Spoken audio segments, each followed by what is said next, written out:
Lihat secara kontribusi terhadap pendapatan dari Mhm. DBS sendiri, selama ini seperti apa sih bisnis consumer ini? Bisnis consumer, untuk yang, kredit aja gitu, itu kita 30%-an ya. Jadi, stronger itu sejak the past 5 tahun, itu makin bertumbuh dari 28, 29, 30. Jadi itu menunjukkan betapa, kredit itu ya, jadi dari kredit dari sisi consumer itu sangat, men-support pertumbuhan dari, bisnis Bank DBS Indonesia, Baik, apakah ada gitu. target yang mungkin lebih tinggi lagi melihat optimisme yang sudah di depan mata ini? Saya rasa sih kalau kita harus memikirkan juga kesehatan dari sisi, customer-customer yang kita targetin gitu ya.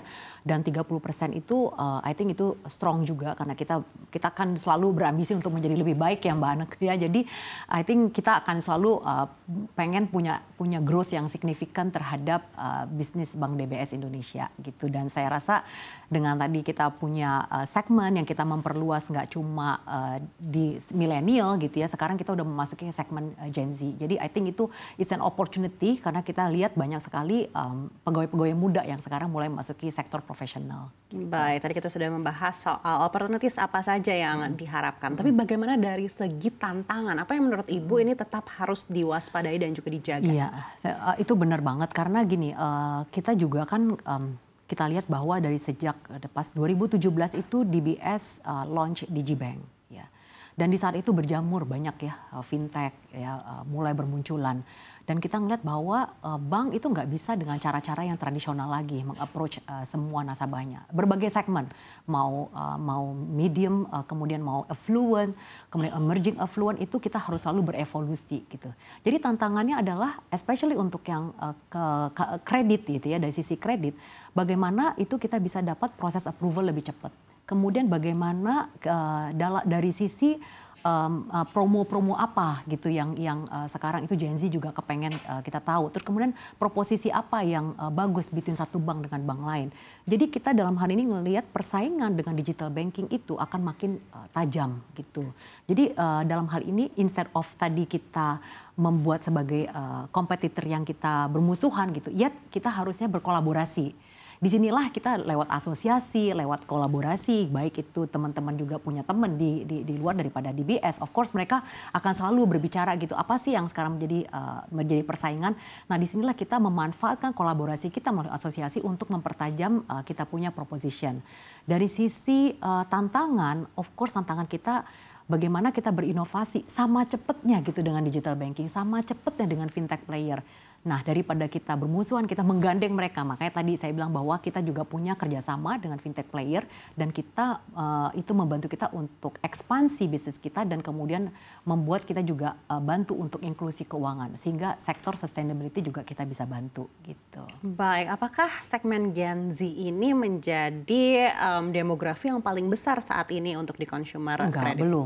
belum ya. Jadi dengan adanya, Z-Card yang kita baru, luncurkan, I think itu akan membuka peluang untuk proporsi dari segmen Gen Z itu akan bisa bertambah gitu. Karena, kita kan mesti Gen Z ini justru gitu kritis gitu kan ya. Jadi promo apa, kemudian, apa kemudahan buat mereka, seberapa cepat gitu. Terus apakah mereka bisa pakai di luar negeri, terus kemudian apalagi nih benefit yang mereka bisa dapat. Nah, kita ngelihat bahwa ada opportunity nggak cuma segmen yang kita sudah punya, which is kan rata-rata itu di atas 30 tahun gitu ya.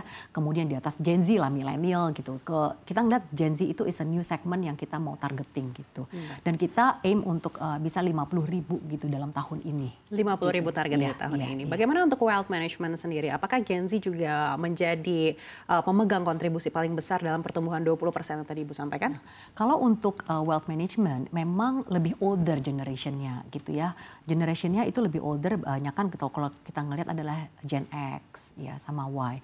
Tapi Gen Z ini mulai masuk ke dalam emerging affluent gitu. Dan kita ngelihat kalau Gen Z itu kebutuhannya adalah mereka itu memang, senang investasi dan coba-coba. Jadi, produk-produk yang ada di DBS karena kita punya mutual fund itu juga bisa lewat, diakses lewat digital banking dan kita punya banyak fund, kalau saya nggak salah kita punya sekitar 66 funds.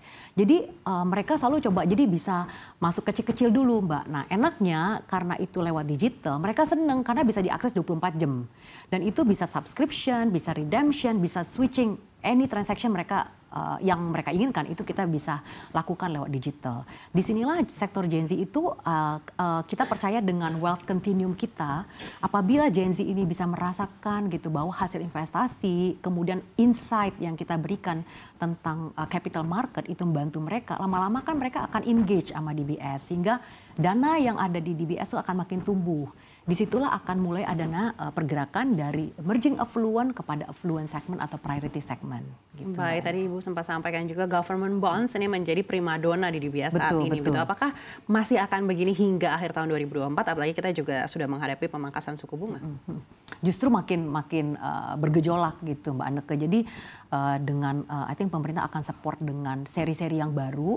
Dan setiap seri itu customer menunggu nih. Jadi malah kepengen ikut book building gitu ya. Jadi kepengen ikut berkontribusi juga karena kan kalau mereka beli government bonds itu juga membantu Indonesia gitu.